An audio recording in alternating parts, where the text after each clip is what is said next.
হলো কি? কোনো লাভ নেই। সম্মান চাইতে হবে কার কাছে?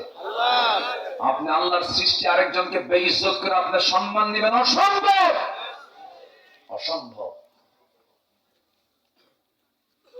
কষ্ট পাচ্ছেন নাকি? কথা বলি, কথা বলি, জোরে বলি ইনশাআল্লাহ। কয় কাজে লস নাই বলেন তো? বলেন কয় কাজে লস নাই? তিন কাজে। নাম্বার 1, আল্লাহর কালাম যারা তেলাওয়াত করবে। আল্লাহু আকবার, আল্লাহু আকবার। আল্লাহর কালাম তেলাওয়াত করলে আমার কি হবে? ঈমান যদি দুর্বল থাকে, ঈমানটা তরতাজা হয়ে যাবে। আল্লাহ রাব্বুল আলামিন বলেন, ওয়া ইযা তুলিয়াত আলাইহিম আয়াতুহু যাদাতুহুম ঈমানাও ওয়া আলা রাব্বিহিম ইয়াতাওয়াক্কালুন। কোরআন যখন তেলাওয়াত হয়, ঈমানদারের ঈমানটা তাজা হয়ে যায়। যে দেহে কোরআন তেলাওয়াত বেশি, সেই দেহে রোগ কম। আগের যুগের দাদিরা কোরআন তেলাওয়াত করতেন, 80 বছর বয়সেও চশমা লাগতো না, কোরআন দেখে দেখে তারা পড়তেন। দাদিরা উঠতেন শেষ রাতে, ফজর নামাজ তারা পড়তেন। বুঝতেন কম, জানতেন কম, শিক্ষা দীক্ষা তেমন ছিল না, কিন্তু আদব স্বভাব সব ঠিক ছিল। শ্বশুর শাশুড়িকে সম্মান করেছেন, মুরব্বীদেরকে সম্মান করেছেন।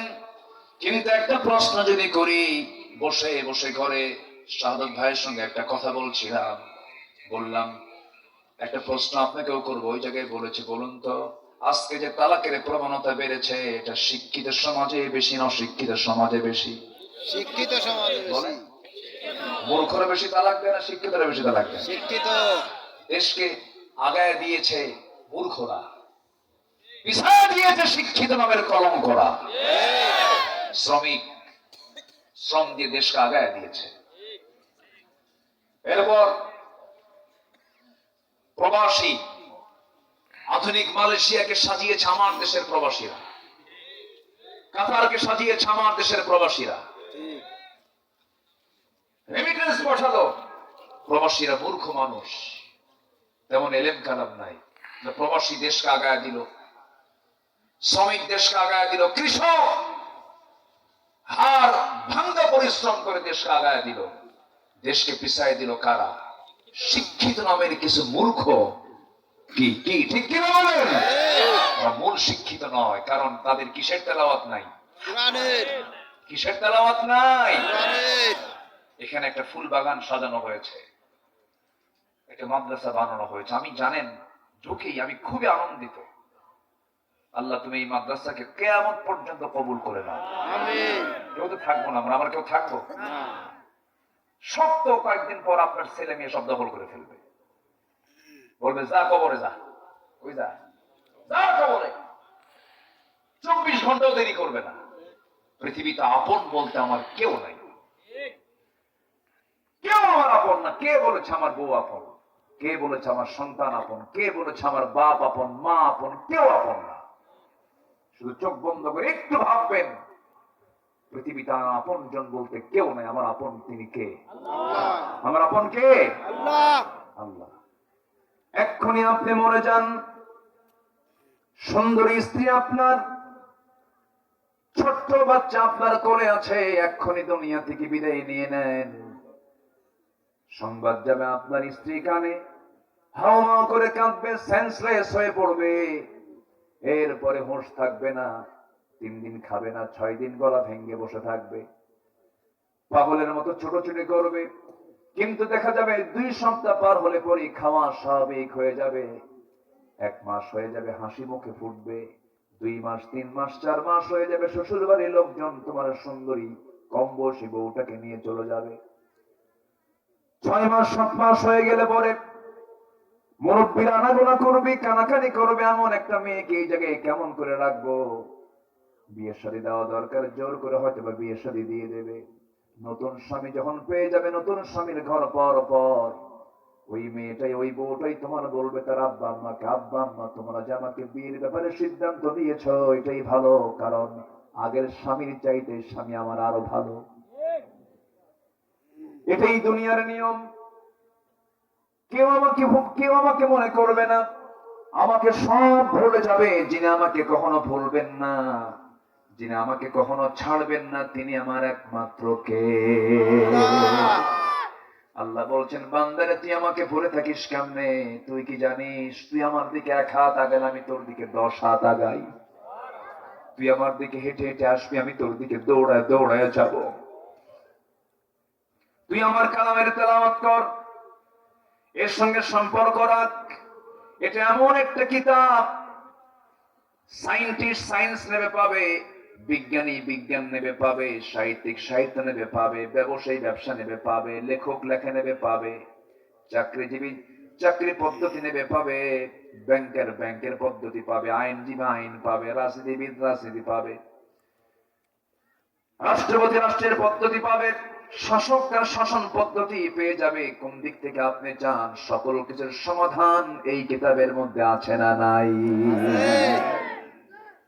আমার বন্ধুগণ, আল্লাহ তাআলা আমাকে মাফ করার জন্য কত অস্থির তিনি অবস্থান করেন হলো আরশ আজিমে। কোথায় থাকেন তিনি?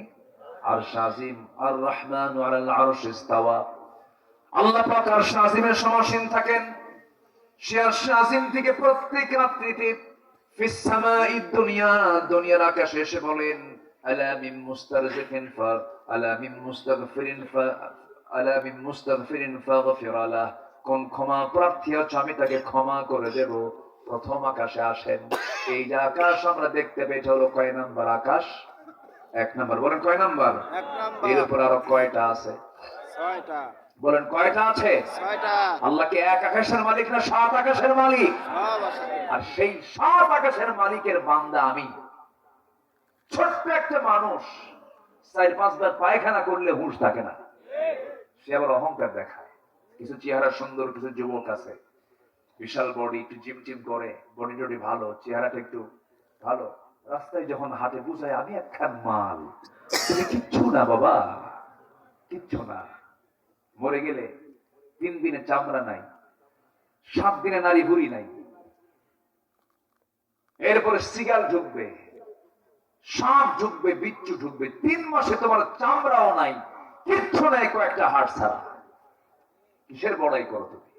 তোমার জন্ম 1 ফোঁটা পানি থেকে। অহংকার বান্দার জন্য নয়। চোখ বন্ধ করলে সব অহংকার চলে যাবে। অহংকার কার? আল্লাহ। আর সে আল্লাহ বলছেন কি জানেন? সে আল্লাহ বলতেছেন, বান্দা আমি দুনিয়ার আকাশে চলে আসছি আমি তোমাকে মাফ করার জন্য। আকাশটা কত বড় দেখেন। আমরা যেখানে বসে আছি, আমার কথা কি মন খারাপ করছেন আপনারা? না। কথা বুঝতে পারছেন তো? আমরা যেখানে বসে আছি এখান থেকে আকাশটা কয় মাইল দূরে? 3 মাইল। কিছু কম, একটা পরিমাণ কম দেখি। হ্যাঁ, কোথায় কোথায় 9 কোটি 80 লক্ষ মাইল দূরে? আকাশ আকাশ। সূর্য চন্দ্রের একটা এস্টিমেট করা যায়। আকাশ কই? আকাশের কোন কেউ তথ্য পাইছে খুঁজে? কিন্তু আকাশ দেখা যায় না? দেখা যায়। এই ছাদের মালিককে। খুঁটি কয়টা? 4-5টা আছে মনে হয় নাকি? কোন খুঁটি মুটি আছে? বলুন তো, পৃথিবীর কোন ছাদকে সঙ্গে পারবে? কাতারে গিয়েছিলাম, কাতারে এক শপিং মার্কেটে ঢুকে দেখি আকাশ রাতের বেলা দিনের মতো। ওরা পুরো উপরটাকে পুরো চাঁদনি রাতের মতো সাজাইছে, দিনের মতো সাজাইছে। মানে আকাশের ডিজাইন তারা করেছে। আকাশটা কত আধুনিক ডিজাইনের আকাশ, ছাদ। আল্লাহু আকবার। পৃথিবীর কোন বিল্ডিং কি খুঁটি ছাড়া হয়? আর আল্লাহ পাক একটা ছাদ বানায় রাখছেন, কোন খুঁটি নেই। জোরে বলি সুবহানাল্লাহ। বিগাইরি আমাদিন তারাউনাহা। আমার ভাইয়েরা, এই আকাশটা কত দূরে? কান লাগাবেন, কানটা খরগোশের মতো খাড়া করবেন, মনোযোগ দিয়ে শুনুন। একটু ওই হাদিসের দিকে ব্যাখ্যা দিতে নিয়ে কথাটা বলতে আমি বাধ্য হচ্ছি, একটু বলা দরকার। একটু শোনেন। আমার আল্লাহ কত দূর থেকে আমাকে মাফ করার জন্য প্রথম আকাশে আসেন। আমরা যেখানে বসে আছি পাবনা জেলার সুজানগর উপজেলার উলাট গ্রামে আমরা বসে আছি। এই জায়গা থেকে আমরা যদি উপরের দিকে তাকায় একটা আকাশ দেখতে পাই, সূর্য দেখতে পাই, রাতের বেলা চাঁদ দেখতে পাই। এই চাঁদের দেশে মানুষ গেছে, সূর্যের কাছে মানুষ যেতে পারে নাই, কিন্তু কিছু তারকারা যে আকাশে দেখা যায়, তারকা একটা দুইটা নয়, বেটেল জুইস নামক একটা তারকা আছে, যে তারকা সূর্যের চাইতে 33 কোটি গুণ বড়। আস্তে কোন সুবহানাল্লাহ। কত কোটি গুণ? কত কোটি গুণ বলেন? সূর্যের চাইতে একটা তারকার আকার 33 কোটি গুণ বড় একটা তারকা। এরকম করে গ্যালাক্সি, এক একটা গ্যালাক্সির মধ্যে আছে 500 বিলিয়ন তারকা। মিলিয়ন না, 500 বিলিয়ন তারকা আছে এক একটা গ্যালাক্সির মধ্যে। ওটা কিন্তু আকাশ না, মহাশূন্যে ঝুলতেছে, মহাশূন্যে ঝুলতেছে। এই তারকাগুলো বেটেলজুইস, সুপারনোভা, আদ্রা, প্রক্সিমা সেন্ট্রাই, এই সমস্ত তারকাগুলোকে আল্লাহ রাব্বুল আলামিন মহাশূন্যের মাঝে ঝুলায় রেখেছেন। আবার আমার বন্ধুগণ, এরকম গ্যালাক্সি একটা দুইটা নয়, কোটি কোটি গ্যালাক্সি আল্লাহ রাব্বুল আলামিন মহাশূন্যে রেখে দিয়েছেন। মানুষ চাঁদে গেল, এখন মানুষ যদি চিন্তা করে আমরা একটা তারকার দেশ দেখতে যাব, পৃথিবীর সবচেয়ে নিকটবর্তী তারকার দেশ হলো প্রক্সিমা সেন্ট্রাই। প্রক্সিমা সেন্ট্রাই যদি কেউ যেতে চায়, দুনিয়ার কোনো যানবাহন দিয়ে কি যাওয়া সম্ভব নাকি? দেখে চেষ্টা করে দেখি তো নভোযান দিয়ে সম্ভব হয় কিনা। অ্যাপোলো 11 নামে একটা নভোযান আছে, লেটেস্ট নভোযান, যার ঘন্টার গতি হলো 39,000 কিলোমিটার। কত হাজার? মানুষ বানাইছে, কিন্তু মানুষের জ্ঞান যে নাই তা তো না। ঘন্টার গতি কত? 39,000 কিলোমিটার। অ্যাপোলো 11, এই অ্যাপোলো 11 যার ঘন্টার গতি হলো 39,000 কিলোমিটার, 39,000 কিলোমিটার বেগে যদি কেউ ওই নভোযানে চড়ে যদি রওনা দিয়ে দেয়, সেই সবচেয়ে নিকটবর্তী তারকার দেশ প্রক্সিমা সেন্ট্রাই যেতে যদি সময় নেয়, রওনা দেয়, তার সময় লেগে যাবে পার আওয়ার 39,000 কিলোমিটার বেগে সময় লেগে যাবে 1,15,000 বছর মাত্র। যাবেন কারা কারা? হাত তোলে। যাবেন? কেমনে যাবেন? বাঁচবেন কয়দিন? যাবেন কখন? কেউ তো সুবহানাল্লাহ বললেন না। জোরে বলেন সুবহানাল্লাহ। তাহলে তারকার সবচেয়ে নিকটবর্তী তারকার দেশে যদি যেতে এত সময় লাগে, আরো তারকা আছে, এরপর আকাশ আছে। আমার আল্লাহ কত দূর! এই যে আকাশ, এই আকাশের চাইতে বিশাল বড় হলো দ্বিতীয় আকাশ, তার চারও বড় তার তৃতীয় আকাশ। সেই 7 আকাশের উপর হচ্ছে আরশ আজিম। সে আরশ আজিম থেকে প্রত্যেক রাতে প্রথম আকাশে এসে বলেন, বান্দা ক্ষমা চা, ক্ষমা করে দেব। জোরে বলে সুবহানাল্লাহ। ক্ষমা চাবে কখন? বিড়ি খাতি তো কামসা। এত বিড়ি জাতি খায়, ওরে বাপরে বাপ। এই যে আসতেছিলাম ওখানে, যখন আসতে বহু লোক দেখলাম আসতেছে, এক একটা লোকের মুখ থেকে এক একটা বিড়ির গন্ধ। মাহফিল শেষে মুসাফা করতে আসে, রাগ করেন না, একটু মজা করে বলতেছি, মহাব্বতে মুসাফা করে, মুসাফা করি, মাশাআল্লাহ, কোনো সমস্যা নাই। কিন্তু কি বলে, গাড়িতে বসে যখন দু হাত যখন নাকি নেই, তখন দেখি সুঘ্রাণ আর সুঘ্রাণ। তো বললাম তাড়াতাড়ি কিছু দেওয়া, হাতটা ধুয়ে ফেলি। এত বিড়ি জাতি খায়, মনে হয় জাতি মানে বান্দার সৃষ্টি হয়েছে বিড়ি খাওয়ার জন্য। ভাত একবেলা মিস হোক, বিড়ি মিস হওয়া যাবে না, ঠিক কিনা? এত খাওয়া খা, হ্যাঁ, বিড়ি খেতেই হবে। আবার মাহফিল এসে বলে, হুজুর বিড়ি খাওয়া কি জায়েজ আছে? উনি চেষ্টায় আছেন যে এটাকে জায়েজ করা যায় কেমনে। আবার আপনি পান খান, বুড়া মানুষ, ছোট্ট লাল হলে দেখতেও সুন্দর লাগে, পান খান, পান খেতে সমস্যা নেই, কিন্তু পানের সাথে আবার হাকিমপুরি রহমতুল্লাহ আলাইহি কেন? এখানে কথা আছে, এখানে ক্লেম আছে না নাই? খাওয়া যাবে কি? মাদক নিয়ে কি কিছু কথা বলার দরকার আছে? নেশা নিয়ে বলার দরকার আছে না নাই? যার নেশা আছে তার ক্ষতি ছাড়া কিছু নাই। কোন নেশার দিকে আমরা যাব না। জোরে বলি ইনশাআল্লাহ। যুবকরা ভালো হও, তোমার হাতে আগামীর বাংলাদেশ উঠবে। নামাজটা পড়ো, চরিত্র সুন্দর করো। গার্লস স্কুলের সামনে যায়া ইতিমের মধ্যে বসে দেখো না, এগুলো লস প্রজেক্ট। ফুচকা টুচকা একসঙ্গে বসে খাইও না। চুরি ফিতে কিনে দেওয়ার দরকার নেই, একদম লস, একদম কি লস। মনে থাকবে? আস্তে কর, মনে থাকবে? পিছনের দরজা দিয়ে যাবা না। বিয়ের প্রয়োজন হবে সামনে বলে ফেলবা, মুরব্বীকে বলে ফেলবা। যে যুবক বিয়ে করার আগ্রহ প্রকাশ করে সে চরিত্রবান, আর যে যুবক বিয়ে করার কোনো কথাই কয় না ও বাইপাস মারে। সোজা কথা কি? ঠিক কি না? এটা বাপ মাকে বুঝতে হবে যে না, ছেলে আমার বলতেছে ছেলে ভালো থাকতে চায়।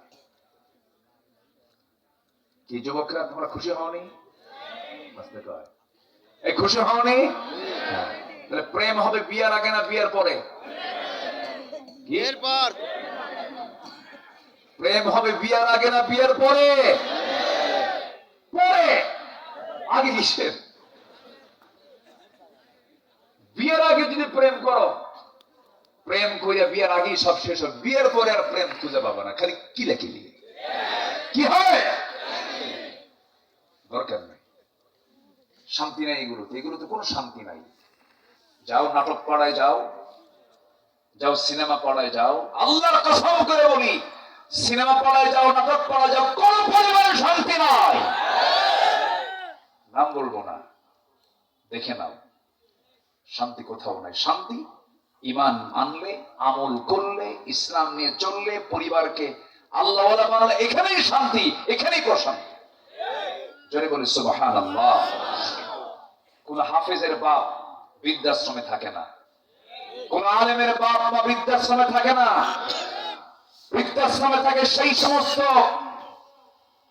অর্বাচীন অযোগ্য সন্তানের বাপরা, যারা ডাক্তার হয়েছে কিন্তু আদব শেখে নাই, শিক্ষা তার, নৈতিকতা তার মধ্যে নাই। ধানমন্ডি শান্তি কে বলেছে? মনে আছেন আপনাদের? ধানমন্ডির একজন বাসিন্দা, একজন অভিনেতার শ্বশুর বৈধ পিস্তল দিয়ে রাত 1টার দিকে লাইভে এসে মাথায় পিস্তল ঠেকায় বললো, আমি সুইসাইড করছি, আমার সবই ছিল কিন্তু কেউ আমার আপন না। সম্পদ থাকলে শান্তি মেলে না। শান্তি, রিজিক, এগুলোকে বরকতময় করার জন্য 1 নাম্বার ব্যবসার পুঁজি হলো কিসের সঙ্গে সম্পর্ক রাখা? বলুন কিসের সাথে? প্রতিদিন আমার শুরু হবে, অক্সিজেন ছাড়া মানুষ বাঁচে? ঈমানের অক্সিজেন কি তেলাওয়াত করা বলেন? ঈমানের অক্সিজেন কি তেলাওয়াত করা? কোরআন তেলাওয়াত করা। আমার বন্ধুগণ,